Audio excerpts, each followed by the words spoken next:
Thanks so much, Crystal. I mean, there was just a incredible movie. It's so touching, and thank you for sharing it with us. Thank you. Thank you for being here. Thank you, Asia Society. Thank you. Yeah.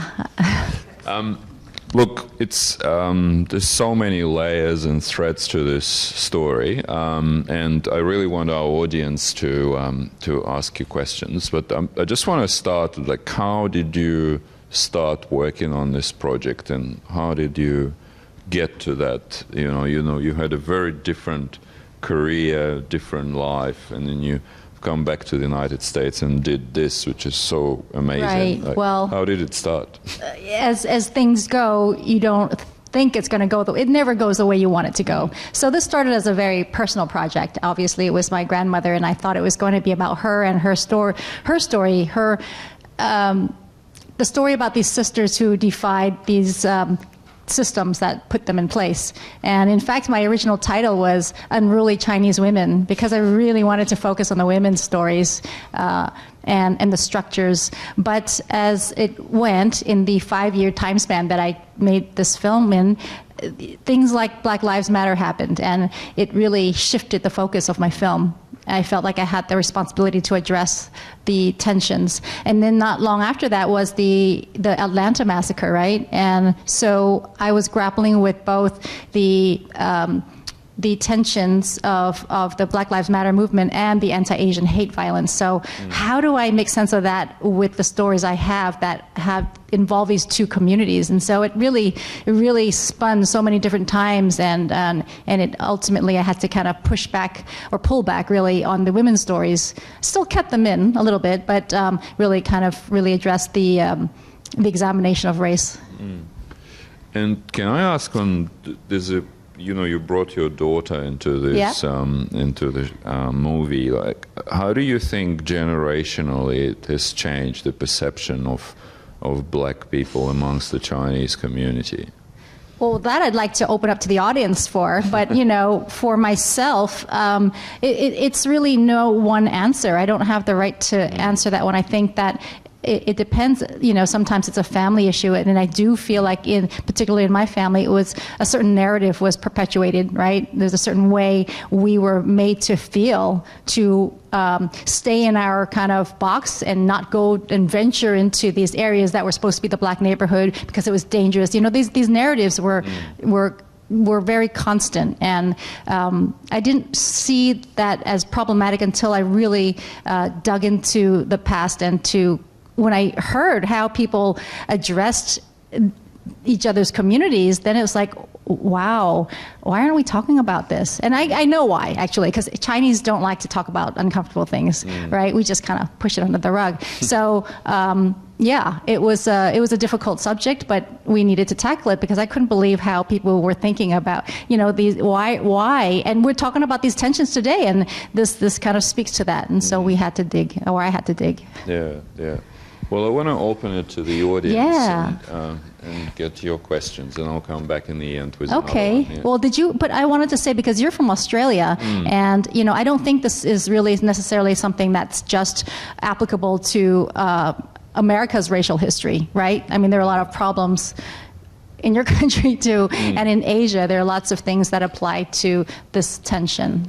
Yeah, and no one yet made a documentary, at least as far as I know, about the relationship between Australian and Chinese community that was there for 2 centuries at least, and Indigenous Australians. There's a lot of touch points, a lot of tensions, a lot of conflicts, but I would love to see a documentary like this made about. And I'm sure there was some intermingling with that too. I mean, as it happens, right? Yeah, and there's also a lot of racism, and there's a lot of deeply rooted blackism, ones. and so it would be interesting to see how that compares. Of course, on a much smaller scale than here. Well, and I also think about the China-America relationship too, with a lot of Africans now in China, and there's a lot of intermixing there, and what the dynamics are. and how do we compare that to here? But, is it just an American problem? Is it something that's global? Is this anti-blackness as a narrative? Because, you look at many Asian countries, there's that colorism of, whiteness as always being the preferred, right? There's so many whitening creams in so many countries, and it's still like that now, and media still kind of reinforces that. So it makes me think about a lot of, on the global context, why we situate ourselves around whiteness as the standard for so many things. Yeah. Yeah. Well, I'll let our audience put some questions to you. Yeah, right. Good. Thank you. Well, thank you for such a wonderful film. I really enjoyed it, and it was fascinating. I'm wondering, you mentioned that it's hard to talk about these issues sometimes and get people to have these conversations. And I've also had that experience as a college student. And I'm just wondering, because you did such a great job interviewing people, and you obviously put them at ease, and you were able to talk about these points. I'm curious how you approach those conversations, and if you have any advice for other people who want to have these conversations, and maybe it doesn't always. Yeah. I don't know. Thank you for that question.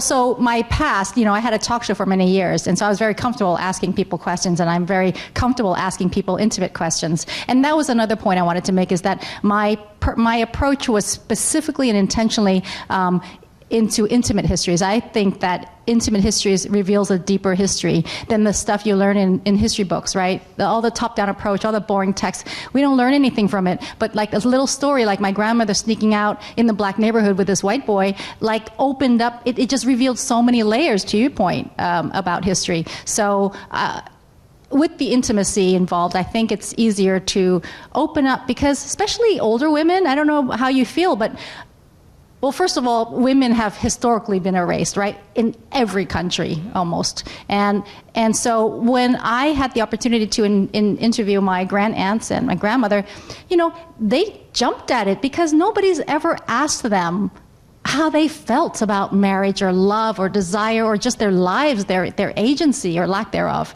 And so it was really wonderful to see them light up and want to share. So I encourage anyone who has a chance to really take the opportunity to ask your parents or grandparents questions, because these oral histories are so precious, and then we lose it, and then we don't know what happened in the past, right? So just the intimacy of talking, engaging is just so important. So I would say just any casual opportunity it's the best. Don't do the formal stuff that people train you to do in like media school. I think, these question and answer kind of things are just so, like we play into a system that tells us how to behave. And I think we have to kind of find our own voice and do it the way you want to do it. What's comfortable for you? How do you address this topic? You don't have to play to the system. And I think that's the problem I think we're built with, right? I don't know if you agree or not, but yeah. Thank you. Anybody else? Okay, yeah. Hi, I just have a question about, and I know that you touched on this in the film as well, but talking about colorism within Asian communities as well. I was wondering if you were able to discover anything related to, say, if you were like a darker skinned Asian, if, say, maybe you were more sectioned off in like a segregated school, or was it was it dependent on specific Asian ethnicity, or did you just find like Asians in general were more accepted in white spaces?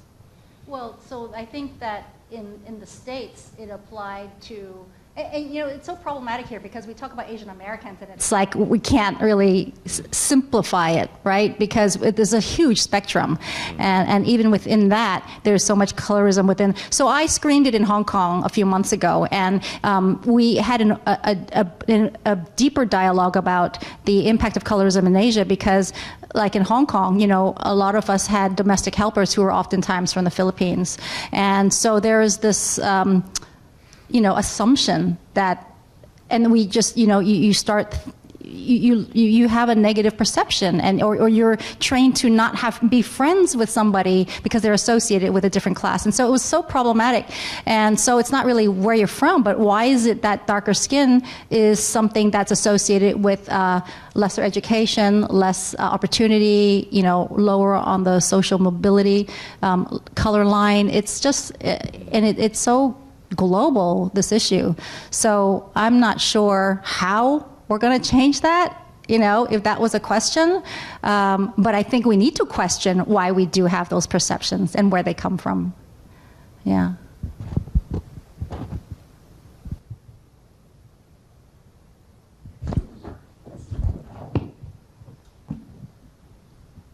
Thank you for making this film. Thank you. I think you mentioned that it took you 5 years to Yes. put this together. It's a wonderful piece of work. I was wondering what were some of the hardest moments that you came to with creating this film, and how did you keep yourself motivated to keep in mind, I want to tell the story of these women, I want to tell the story of the history of this, to bring this to light to other folks? Thank you. Well, there were many, many challenges. First being like financing it.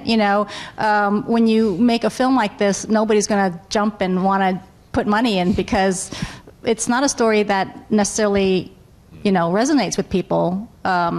And they don't see the real value of it when they see it as just a personal story.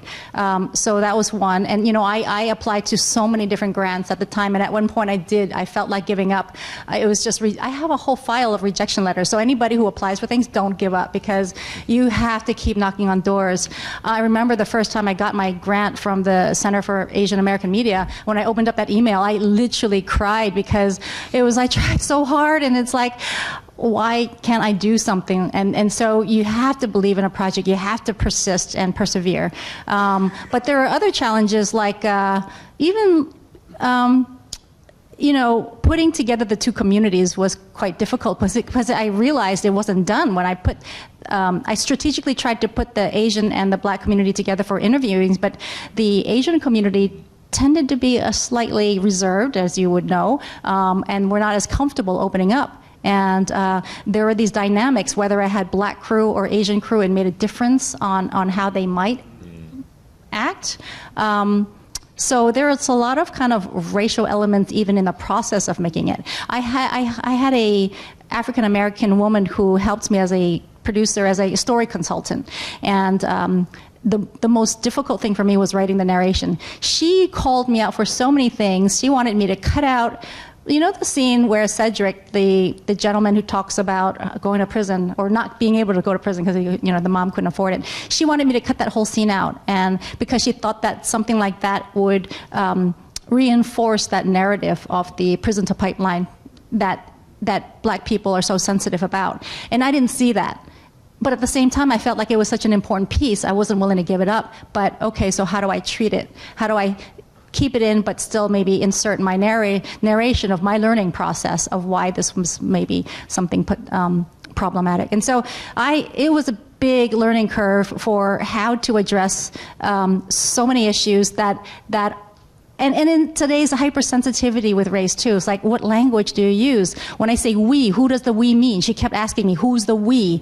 Because if I'm saying we, including the Black and Chinese community, it's not true. Because when I asked where the Asians sat, the Black people would know. They were always sitting in the back. It wasn't ambiguous. And so there are these, just nuanced moments that were critical to the decision making of how to craft words. And so I really, the struggle was trying to find that place that was sensitive and responsible enough to address it, but still hoping to pull out those issues. It was tough.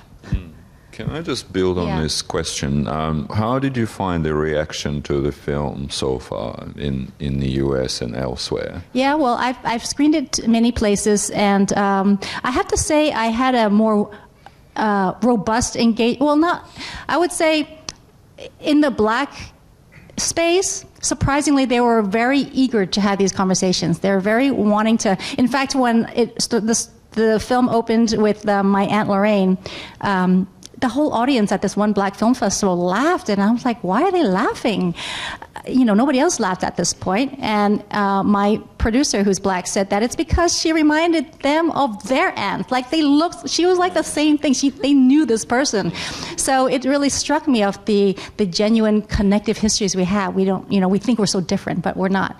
And so that was interesting. Sometimes when I have like a predominantly Asian audience, especially the older generation, so it is an intergenerational thing, it's so painful because it's like pulling teeth for them to try to respond, because they don't want to share. Even the Chinese community who had stores, they had so much to say, I'm sure, but they didn't want to say it publicly, So it's been genuinely very, very positive that people want to discuss this afterwards, which I think is a good thing. Whichever way it responds to you, I don't know. My hope is that you take any part of it and you want to carry this conversation with somebody in your life, because that's how we're going to make change, right? Is to throw these uncomfortable things on the table and say, well, what does anti-Blackness mean to us, and how do we start making friends outside? And I think the allyship, the word solidarity, is a very superficial word. We can't just say, oh, I'm an ally, I've got a Black friend, I've got an Asian friend, that's bullshit. We really need to dig deeper and make that effort to be friends with somebody, learn their histories, and to go beyond the superficial hello, good neighbor. It takes work. Yeah. And just on that, and I know we have just a couple of minutes left, but the lessons for the education system and here and elsewhere from making this movie, what do you think we should be doing? So look at what's going on today. After the anti-Asian hate, there's been an increase of the acknowledgement that there should be Asian studies in schools, right? So that's a positive thing. And yet, look, we're getting rid of African American history. So it doesn't make sense, I think, what we're doing today. Why are we not recognizing the interconnective histories? Why isn't there a course on Afro-Asian history, for example, or departments that do a little bit more interdisciplinary studies? We say we do, but I'm in the education system at the University of Hawaii, and I just don't see enough of it. And it starts with these structures. These academic institutions, like many institutions, are built off of, old white men, right? And they're still in power now, and it trickles down to how the system is being controlled, and who the power system is, and how are we going to dismantle that, and who's going to give space to people like me to create new stories that are going to untell or retell their history, and to relearn with new stories, untold histories. So we need that, Yeah. Look, I think you're absolutely right, and we as an institution is grappling with this as well. And so, but I think I want to thank you on behalf of the audience and on behalf of Asia Society for making such a wonderful contribution and the movie. And thank you all for being such a great audience tonight. And hope to see you again in future programs and discussions like this. I applaud you for giving us space to talk about this. So thank you. And I hope I'm going to be lingering around for a little while. If you have any comments or questions, I'm happy to hear them. So thank you.